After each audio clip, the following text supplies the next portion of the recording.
Of the 45 men to serve as United States President, 2 have been independent, meaning they didn't belong to a political party. One of the only 2 independent presidents was the first president, George Washington. When he was first elected, Washington was in a very different situation than modern independent candidates. His leadership and sacrifice during the War for Independence made him the most famous and loved man across all of the states. Even those who were skeptical of Washington's views knew he was the only man who everyone would accept for the office of president. Furthermore, running on a party ticket wasn't an option, as no parties, and moreover, the modern idea of party tickets even existed. The interest and tensions that would make up the Federalist and Democratic Republicans were certainly forming and would take shape by the time Washington left office, but neither had become formal entities just yet. Washington, however,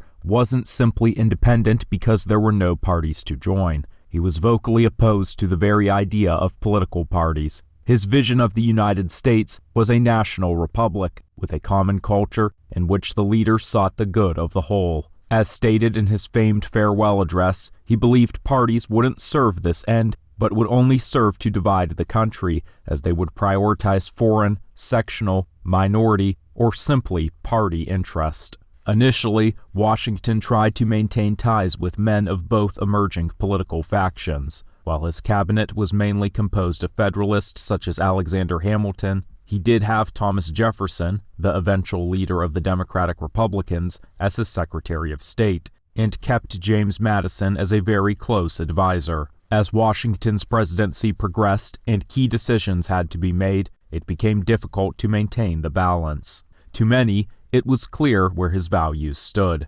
It's commonly said that Washington was a Federalist in all but name, and many at the time shared this sentiment. To Washington, he stood as an independent, just concerned with the good of the nation. But to men like Jefferson, this very line of thinking was divisive, as it prioritized national interest and central authority over state sovereignty. Distance grew between him and his Democratic-Republican allies. Jefferson eventually resigned from his cabinet, and his relationship with Madison deteriorated. To some extent, Washington could appear to be above partisanship, as he had his Federalist allies to work through as proxies. However, the longer his presidency lasted, the harder it was to maintain this appearance. The good faith he'd earned over his lifetime remained strong enough for him to get re-elected unanimously, and many believe he could have unanimously won a third term as well. Nevertheless, he was the sole barrier holding off the inevitable factional war. Washington, however, still wanted to believe that such divisions were avoidable, and he warned in his farewell address of the risk that came with factionalism and political parties. But the address itself could be seen as partisan, as it was mostly written by Federalist leader Alexander Hamilton.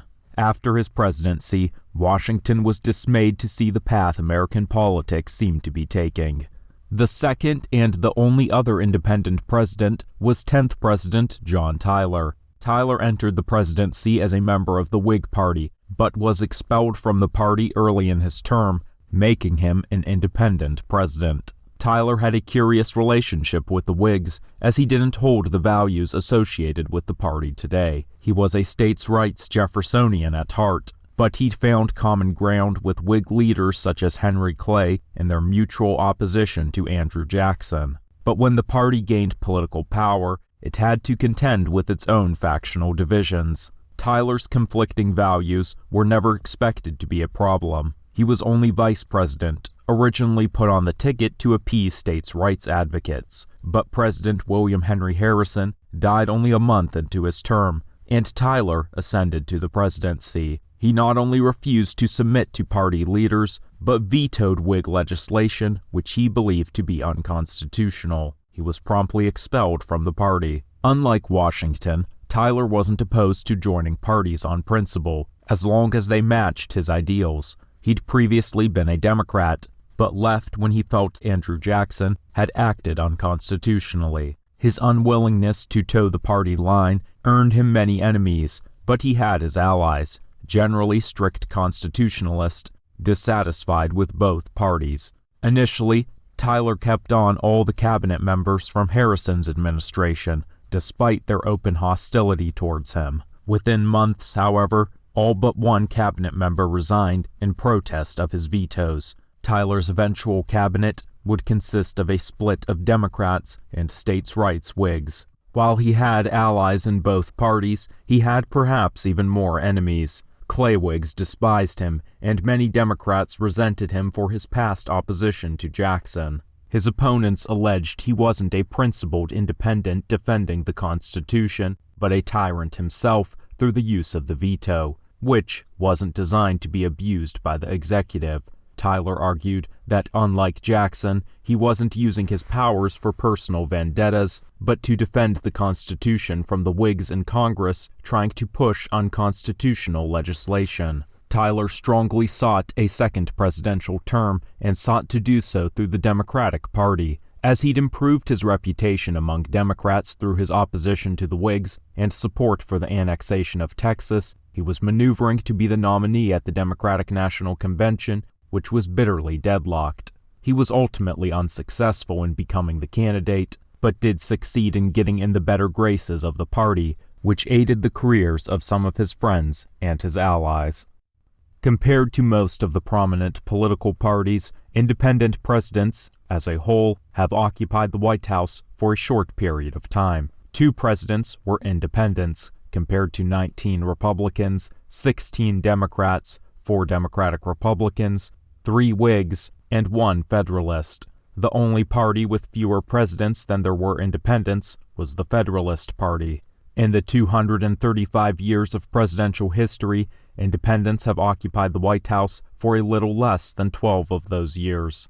While the Whigs had 3 presidents to their party's name, not including Tyler, they only occupied the White House for a little more than 4 years, and the single Federalist presidential term, at 4 years, was also shorter than the time the independents occupied the White House. One of the independent presidents, Washington, served 2 terms. The other, Tyler, served only a partial term, though he was 31 days short of a full single term. Both independent presidents were from Virginia. Both, in their times, were among the youngest men to take office. Of the first 10 presidents, Tyler was the youngest, while Washington was the 3rd youngest. There are other presidents who'd held the status of independent at some point in their lives. In his younger years, Andrew Johnson identified as an independent rather than a Democrat. Prior to 1920, or 8 years prior to being elected, Herbert Hoover identified as an independent rather than a Republican. From 2011 to 2012, or 4 years prior to being elected, Donald Trump considered himself to be an independent rather than a Republican, though he'd changed his party affiliation at numerous other points. From 1968 to 1969, or 52 years prior to being elected, Joe Biden identified as an independent rather than a Democrat. He had supported the liberal Republican candidate in his state rather than the conservative Democrat, but he wouldn't join the Republican Party because of his dislike for Richard Nixon. There have been some notable independent presidential candidates. James Monroe was technically an independent candidate in 1808. Democratic Republicans who felt Madison no longer represented their true values nominated Monroe instead. Monroe didn't actively run against Madison in the general election, but he also didn't withdraw from the race. John B. Anderson was a candidate in the 1980 presidential election. He'd lost the Republican Party nomination to Ronald Reagan and ran as an independent instead. Though he failed to win any states or electoral votes, he did win over 6% of the popular vote. Ross Perot was a candidate in the 1992 presidential election. Like Anderson, he failed to win any states or electoral votes. However, he did win about 19% of the popular vote. Some argue that Andrew Johnson could be considered an independent president. He ran on the National Union ticket with Abraham Lincoln in 1864, but due to the party's very brief existence and lack of grounded positions, Johnson isn't often considered a National Union president. He was a long-time Jacksonian Democrat prior to running on the ticket with Lincoln and continued to identify this way. So while some consider him an independent president, He's generally considered a Democrat. If you enjoyed this video, you can browse this channel for more videos on United States presidents, from George Washington to Donald Trump, discussing their careers, personal lives, and places in history.